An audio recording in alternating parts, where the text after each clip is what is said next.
Despite me being a conservative, I do happen to be pro-choice. How do you feel on the matter, and where as a nation we can come together to agree on something sensible? Sure. Well, I'll just ask you, when do you think human life begins? Me personally, when I feel like it begins with the heartbeat, sir. Okay, so you would a 6-week ban is okay then?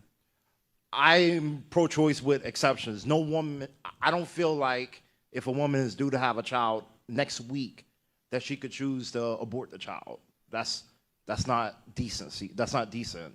Okay, so but why a heartbeat? Like, what's the reason for that? Why a heartbeat? Yeah, like, so do you think we should not allow abortions right around 6 weeks? I'm just trying to However, understand. I feel like 6 weeks is slightly too early, only because, correct me if I'm wrong, I'm not a gynecologist, but that means that week 6, that meant missed her period by 3 weeks, give or take, and that's already, then it's too late. Potentially, right, but there's a heartbeat around 6 weeks. So, Correct. So just to play it out, that would be a termination of human life, right? Correct. Right, so why do we have murder laws then? You ask, why do we have murder laws? Yeah, because that'd be murdering a kid, right? If it's a human life, by your own estimation. Correct. So, You stumped me there. I'm not gonna lie, you did stump me there. I contradict myself where I stand with the matter. That's why I'm asking more or less what's That's okay. your take on it. Yeah, so my take is this: life begins at conception, and when life is formed in the womb, and deoxyribonucleic acid is created, a new being comes into formation, and that being is still growing. It's still on its process, but we as human beings tend to have size, level of development, environmental, and degree of dependency privilege. We think just because we're bigger and stronger and no longer in a womb, we have a moral right to do whatever we want to those that are still in the womb.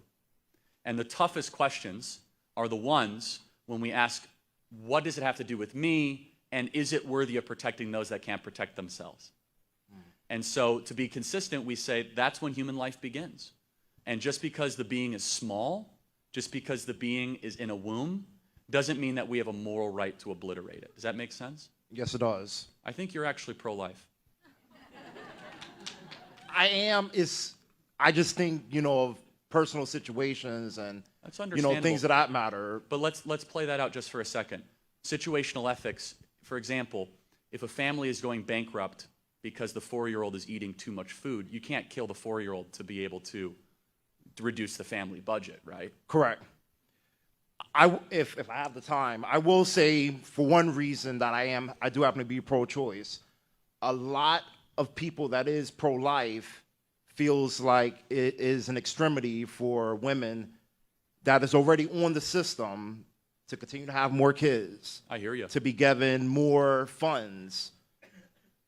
So with the same notion, I feel like it's like having your cake and eating it too. If you don't want women to be able to have the option at all to get an abortion, but feels like they shouldn't continue to get more welfare, that means that child being brought into the world is going to not be brought up to the same measures. I think you're coming at it from a good perspective. That I reject kind of situational Malthusian ethics in that regard, in the sense that if it just makes your life easier, it doesn't mean you can commit an injustice against another human being.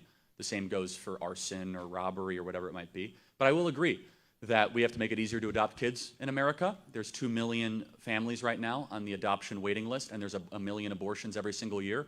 So the idea of an unwanted pregnancy is statistically untrue.